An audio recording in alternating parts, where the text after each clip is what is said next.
Hindi ko na-imagine na may involve ako sa game fowl industry.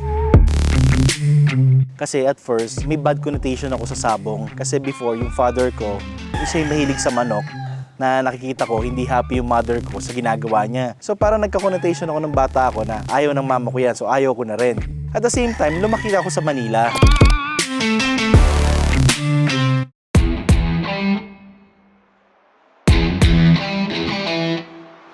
So hindi ako sanay sa mga bukid, sa farm. And then one time, yung mga kababata ako, lagi ako ni-invite pumunta sa sabungan. Kapapanood ko ng kapapanood ng sabong, parang nai-inlove ako sa manok.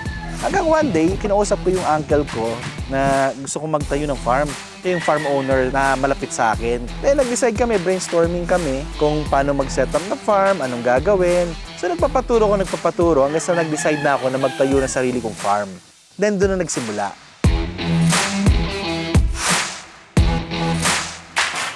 Yung industriya pala ng sabong, passion pala siya.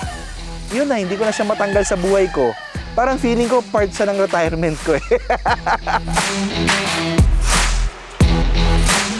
Sa pagpili ng magandang lahi, medyo maselan ako dyan. From physical appearance, bone structure, history of bloodline, and then yung individual character ng manok na yon, talagang sinecheck ko lahat yan.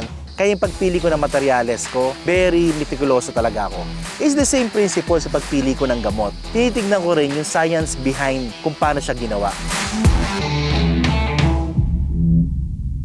I-start tayo sa mga supplement natin, sa mga vitamins sa gamit natin.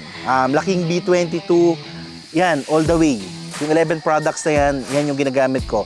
From breeding, from brooder, from ranging, hanggang sa pagkukondisyon at to araw ng laban. Because of the effort of the bellman, mas na-enhance yung performance ng game fowl namin. Well, advice ko sa mga gustong pumasok sa game fowl industry, pag-aralan nyo muna history ng manok, about game fowl.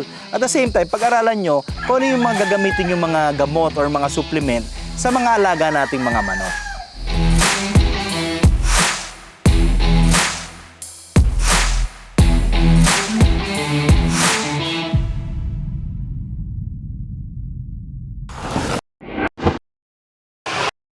My name is Dan Lopez, owner of Lopez 88 Game Farm. Para sa laking B22, subok na lakas todo.